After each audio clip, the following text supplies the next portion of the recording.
अब तुम देखने वाले हो, अगर इस सिगरेट के धुएं को इस अंडे के अंदर 10 दिन के लिए छोड़ दिया जाए तो इस अंडे का क्या होगा। तो इसके लिए हमने इस सिंपल सी जुगाड़ को लिया जिसके अंदर हम सिगरेट से निकले धुएं को इजीली कलेक्ट कर सकें। अब हमने बोतल के अंदर पानी डाल दिया और इसके ऊपर एक कॉटन लगा दिया जिससे कि सिगरेट से निकलने वाला धुआं इस कॉटन में फिल्टर हो सके। अब सिगरेट को जलाते ही कॉटन में स्मोक फिल्टर होने लगा। इस कॉटन को बीकर में रखकर इसके अंदर हमने 3-4 बूंद पानी को डाल दिया। अब कॉटन में पानी को एब्जॉर्ब कराने के बाद इसका पानी हमने अलग कर दिया। अब इस लिक्विड को हमने इंजेक्शन की मदद से निकाल कर इसे इंजेक्ट कर दिया अंडे के अंदर। अब इसे टेप से चिपकाने के बाद इसे एक सेफ जगह पर 10 दिन के लिए रख दिया। अब 10 दिन के बाद इसका क्या होगा अपने अकॉर्डिंग कमेंट में बताना। अब अगला पार्ट 10 दिन बाद। तो ये बात है उस समय की जब हमने 1 महीने के लिए इन अंडों को प्रिजर्व किया था। तो आज टाइम हो गया इन अंडों को बाहर निकालने का। तो सबसे पहले सेफ्टी के लिए ग्लव्स पहन लेते हैं क्योंकि इन अंडों में कुछ भी हो सकता है, शायद बच्चा भी निकल सकता है। हमने एग्जैक्ट लोकेशन पता करके खोदना स्टार्ट कर दिया और हमें चारों डिब्बे सेफ मिल गए। तो चलिए अब इन डिब्बों के अंदर से इन अंडों को बाहर निकालते हैं। तो सबसे पहले कोका कोला वाले अंडे को निकालते हैं। यार ये क्या,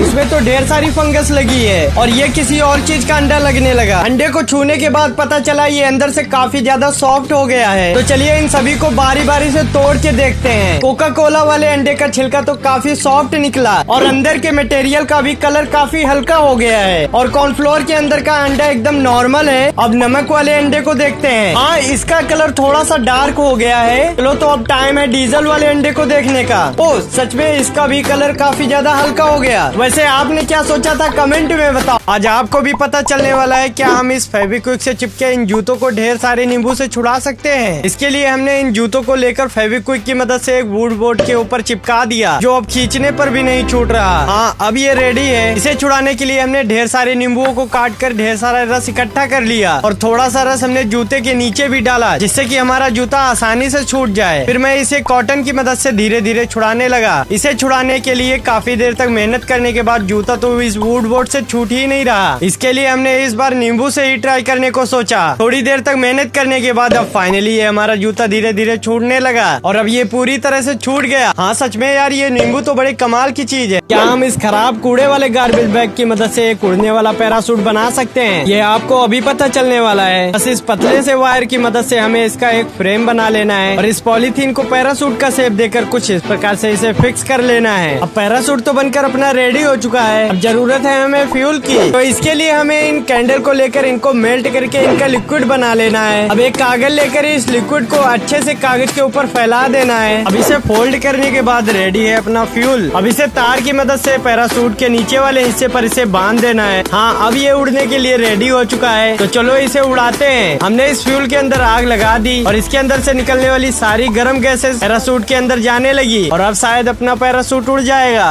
अरे यार, ये तो बहुत बुरा क्रैश हुआ। लेकिन अगर आप इसको एक सक्सेसफुल पैराशूट पर इसको उड़ते हुए देखना चाहते हो तो कमेंट करके जरूर बताना। क्या इन दोनों चीजों को मिलाने पर सच में क्लोरीन गैस बनेगी? चलो ट्राई करते हैं। इस बोतल और इस जुगाड़ की मदद से हम इजीली क्लोरीन गैस को कलेक्ट कर सकते हैं। हमने बोतल के अंदर ब्लीच को डाल दिया। अब इसके अंदर हार्पिक डालते ही गैस बनने लगी। अब अगर ये क्लोरीन गैस है तो इस रेड फास्फोरस की बनी माचिस के सामने आते ही जलने लगेगी। पहली बार में तो ट्राई करने पर ये नहीं जली, लेकिन थोड़ी देर बाद ये फाइनली जल गई। और अगर इस रेड फास्फोरस की बनी माचिस को पानी के अंदर डुबा कर जलाया जाए तो या एक बार नहीं, इस बार नहीं, इस बार हाँ फाइनली अब जल गई ना। वैसे इसे बनाने की ट्रिक मैंने पिछली वाली वीडियो में बताया है। तो क्या आपने उस वीडियो को देखा है? कमेंट में बताना। आज फाइनली हम अमेज़न के जंगलों से खतरनाक नहीं बड़े ही काम की चीज को ले आए जिसकी मदद से हम बहुत ही मजबूत कपड़े बना सकते हैं। इसके अंदर से हम लगभग 600 मीटर तक रेसे निकाल सकते हैं। तो हमने इसे गर्म पानी के अंदर लगभग 5 मिनट के लिए छोड़ दिया और इसके अंदर से रेसे निकले मात्र इतने से। अब इतने रेसों से कपड़ा बनाना तो पॉसिबल नहीं है। इसका रेसा काफी मजबूत होता है। तो चलो इसकी मजबूती को ही टेस्ट करते हैं। इसके अंदर के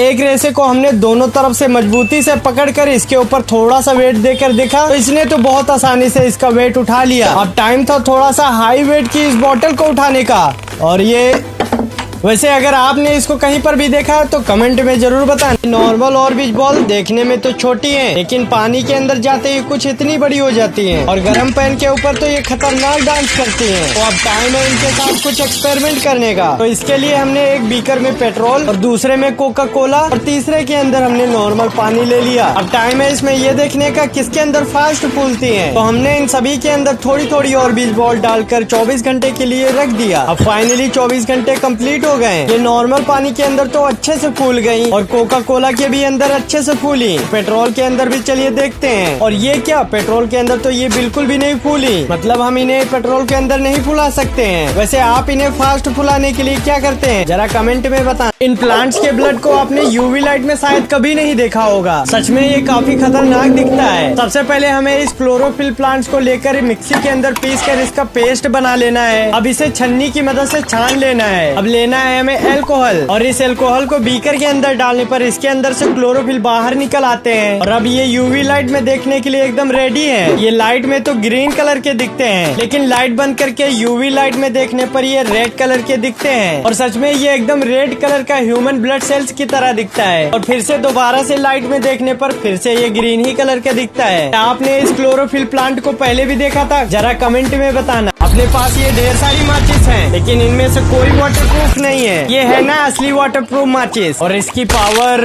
इसे किसी भी स्टाइल से जलाया जा सकता है। इसे बनाने के लिए माचिस के साइड का रेड फास्फोरस एक बीकर में इकट्ठा करना है। अब इसके अंदर डालना है 1 बूंद पानी। अब इसे माचिस के ऊपर लगाकर 4 से 5 घंटे तक धूप में सुखाने के बाद ये काफी सेंसिटिव बन जाएंगी। अब इसे किसी भी स्टाइल से जलाया जा सकता है। और इसके ऊपर व्हाइट नेल पेंट लगाकर धूप में सुखाने के बाद रेडी है अपनी वाटरप्रूफ माचिस। अब इसे पानी के अंदर भिगो के चलाओ या और किसी चीज के अंदर इसको भिगो के जलाओ। ये हर तरीके से अपनी वाटरप्रूफ माचिस बन गई। तो अब कमेंट में बताओ अब क्या चीज वाटरप्रूफ बनाया जाए। ब्लू, ग्रीन, येलो फ्लेम बनाने के बाद आप सबकी डिमांड थी रेड फ्लेम की। तो इसके लिए जरूरत पड़ेगी हमें एक लिथियम बैटरी की। ये खतरनाक हो सकता है, इसलिए आप लोग बिल्कुल भी ट्राई मत करना। बैटरी को सेफ्टी से खोलने के बाद इसके अंदर से लिथियम मेटल को बाहर निकाल लेना है। अब एक बीकर लेने के बाद इसके अंदर थोड़ा सा मेथनॉल डालना होगा। अब लिथियम मेटल को इसमें डालते ही ढेर सारे बुलबुलों के साथ हाइड्रोजन गैस निकलती है और इसके अंदर आग लगाने पर रेड कलर की फ्लेम निकलती है, जो कि एक 3D फ्लेम की तरह दिखती है। इस रंग भरी होली में हमारे साथ तो हमारे पैसे भी होली खेल लेते हैं और कुछ इस तरह से कलर हो जाते हैं। अब इनको ऐसे चलाना तो बड़ा मुश्किल हो जाता है, लेकिन अपने पास एक ऐसी खतरनाक चीज है जिसने पानी, जूस और तो और फ्रूट्स के भी कलर उड़ाने में कभी पीछे नहीं आया। हाँ, यही अपना ब्लीच। तो क्या ये इसका भी कलर निकाल सकता है? चलो ट्राई करते हैं। तो बीकर के अंदर इतना ब्लीच लेना होगा जिसमें अपनी ये नोट आराम से डुबकी लगा सके। अब अपनी इस कलरफुल नोट को ब्लीच के अंदर डाल दिया। अब शायद इसका कलर निकल सकता है और शायद नहीं भी। थोड़ी देर तक तो इसमें कुछ भी कलर नहीं निकला, लेकिन 5 मिनट तक वेट करने के बाद इसमें से धीरे धीरे कलर निकलने लगा और फाइनली 10 मिनट बाद इसका काफी सारा कलर निकल गया और लगभग 15 मिनट बाद तो इसका पूरी तरह से कलर निकल गया और अपनी नोट कुछ इस तरह से कुछ ऐसी हो गई। और अब अपनी ये नोट शायद बहुत आसानी से चल सकती है। अगर आपके पास भी कोई कलरफुल नोट पड़ी है तो ट्राई जरूर करना।